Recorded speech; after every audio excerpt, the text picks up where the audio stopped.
Welcome to the Backlit Graffiti Special, coming to you live from Wait, no, that's not right. This is pre-recorded. It's Sunday morning and I have the day off, so I decided to come to the Lakeland area to find some trains. The threat of severe weather is here, so I try to see what I can find before that comes. I arrived at Carter's siding between Auburndale and Lakeland to find Q452, the daily manifest from Miami, doing a crew change. Once the new crew is aboard, they pull to the south end of the siding to cut off a cut of rock hoppers for 0713 and presumably 0712 later that night. While they do that, I decide to move somewhere else for a better shot in a non-nuclear sky. Since they were dropping rock at Carter's, I made the assumption that they wouldn't work Winston, so I moved up to Lakeland Junction on the Vitis Sub, where the angle wouldn't be perfect, but better. I get here and find there's a slow approach indication, which means someone's diverging south from the Vitis Sub toward the Lakeland Sub and Winston. This is where the Carter Sub from the east, the Lakeland Sub from the west, and the Vitis Sub from the north all converge. The signal then upgrades after a while to a medium approach medium. Soon after, I hear Q603 calling 10th Street coming my way.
Q603 is a nightly manifest from Waycross to Winston.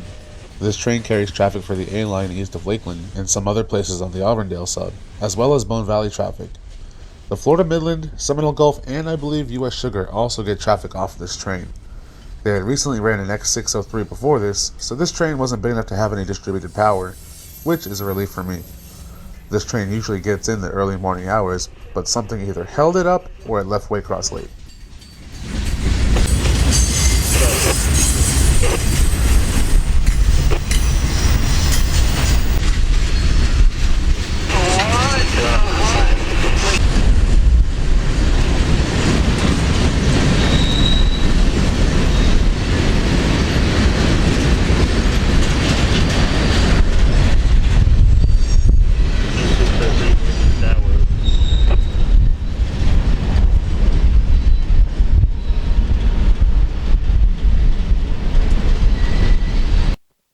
After Q603 cleared, we heard 0738 stopped at Lakeland Connection, who was waiting on Q452. 452 was coming through downtown Lakeland, and shortly after makes its appearance here, heading north to the S line.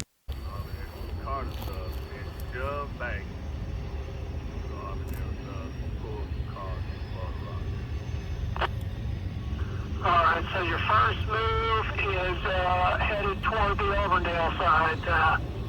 And that's on what would that be, That'd be on the east side, on the next side. You're headed straight toward the Auburndale. You're not pulling by the diamond and backing in there, are you?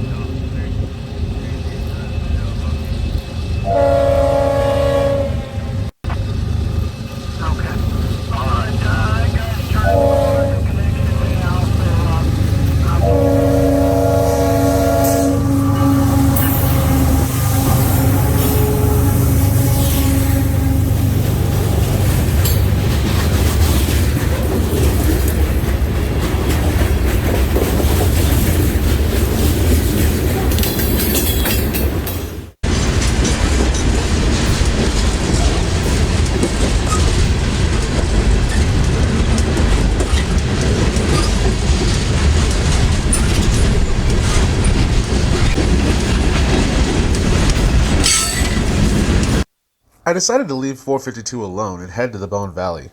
I heard a train get an EC1 from somewhere to South End Valrico, which I assumed had left Ridgewood. Well, I was wrong and ended up at the back of a K339 at Edison Junction, which is no good. So I managed to meander through the Hillsborough County back roads to wind up at the Durant Pass track. This is back where the Seaboard Airline had a Y that once took them toward Palmetto. Those familiar with the Florida Railroad Museum know part of this track. The track that they use at the museum would have ended up here.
While driving back to Mulberry, we hear the JF dispatcher give a train track-borne authority to go from South Fort Meade to Ridgewood. So I decide to head over to Bartow, and I'm set up in the Sonny's parking lot. Now, I'm not really a big fan of Sonny's. I'm more of a hole-in-the-wall type of place, but I wanted to check out the new defect detector here at Bartow. For years, I always said that CSX should add more DDs in the Vone Valley, and they added two, at least to my knowledge. One at Bradley Junction, and this one here. After a bit of a wait, here came my train, with two surprises, and even one more after.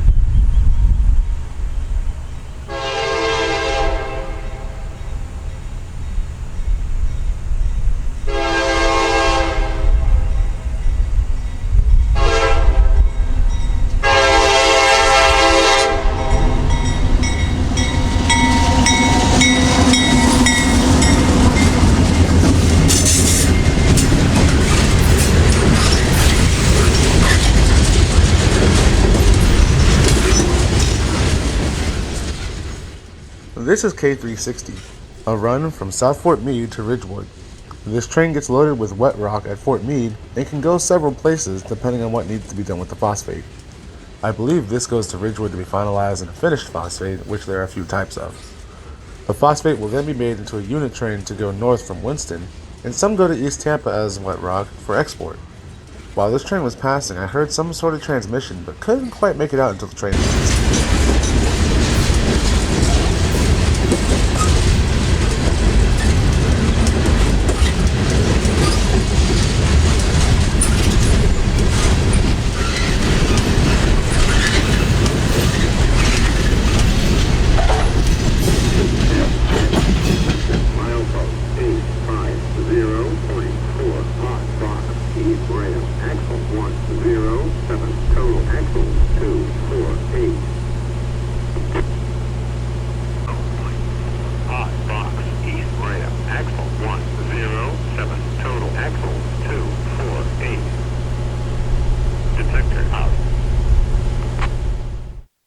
Well, it seems like CSX is definitely getting its money out of these defect detectors.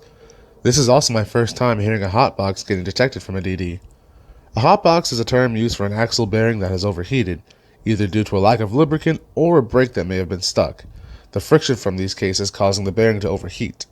These can be dangerous in situations because an axle can fall apart during a derailment. The crew stopped the train around the corner at Armour Yard near the spring switch, so I decided to move on over to Mulberry, where I found 0730 working Prairie Yard.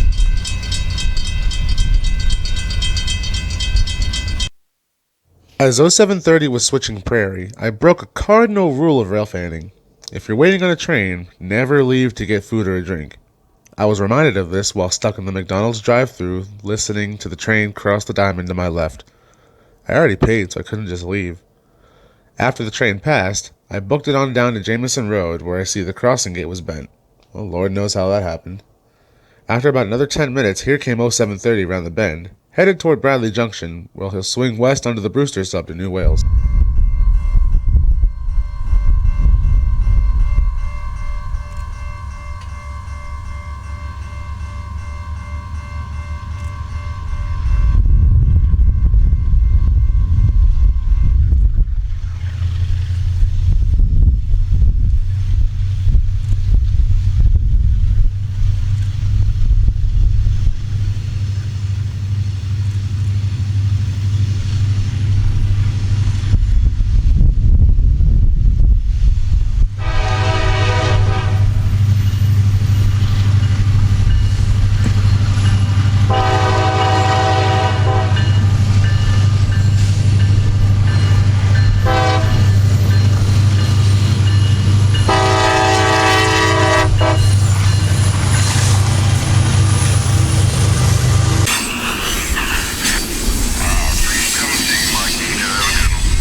After 0730, I decided to leave the Bone Valley and head up to the A line to see what's going on.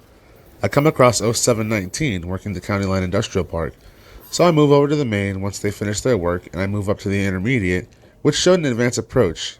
They were heading to the siding at Cherry to work the potato house. This intermediate is the distance signal to South Winston and Plant City Holdout, although I've nicknamed this signal the Tavern because, well, it's right behind a tavern. The horn of this GP38-3 was pretty cool, but I wish the Jeep that was trailing was leading. The 2624 has a nice RS5T horn that I want in the worst way possible.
After taking a quick nap in Plant City, I move up to Lakeland after hearing 0713 head north to Carter's to get their train for Taft.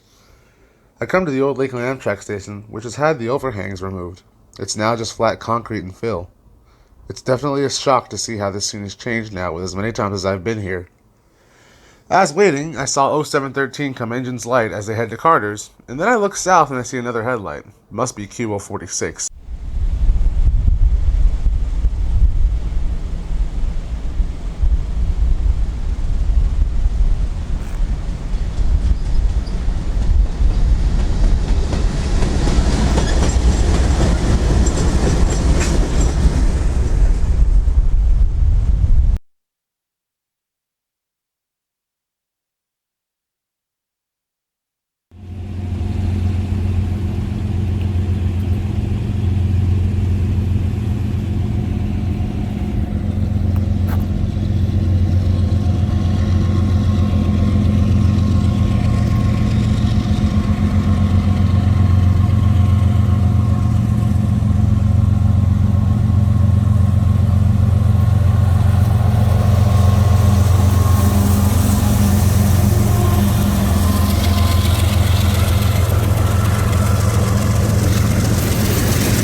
It's hard to believe that a train that short is such a high priority on the CSX system, but oh well, I don't work in operations.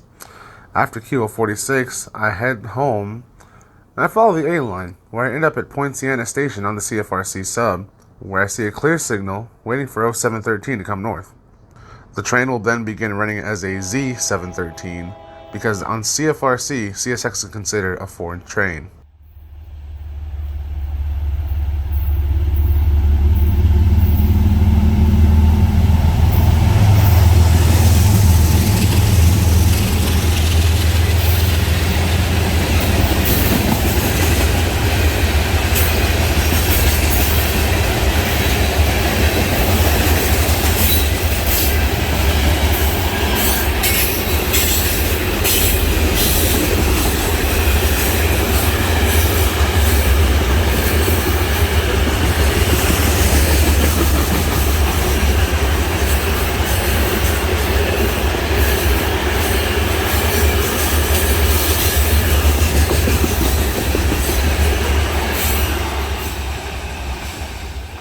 Continuing heading home, I hear someone tone up the JA dispatcher and get blocks off the Stanton branch from OUC to head to Lakeland.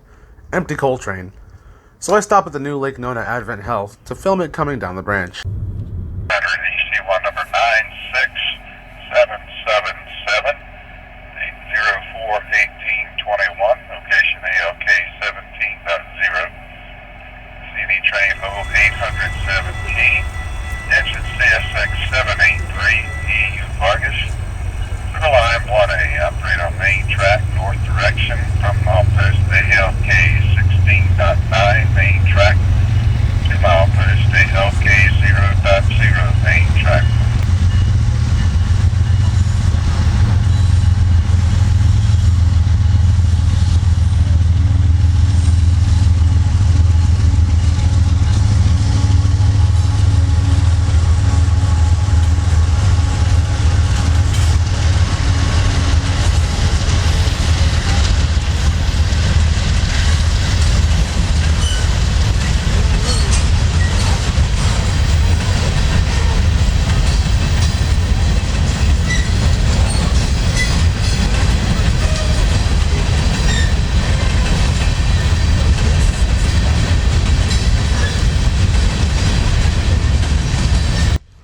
This train usually comes out empty as an EO40 or an EO41, but today they came out as an 0800. Usually the train goes in as an 0800, but I'm not sure about going out. When I was waiting on Q452 and Q603, I heard dispatcher call them somewhere in Lakeland, but never heard anything else about them that morning. I'm assuming this went back to Lakeland as an 0800 so they can bring in another loaded train that was waiting somewhere else. I also didn't know the crossing here had gone to a quiet zone, but it's a good thing they did with the ER being right here. And I had been wondering for a while if they were going to do so.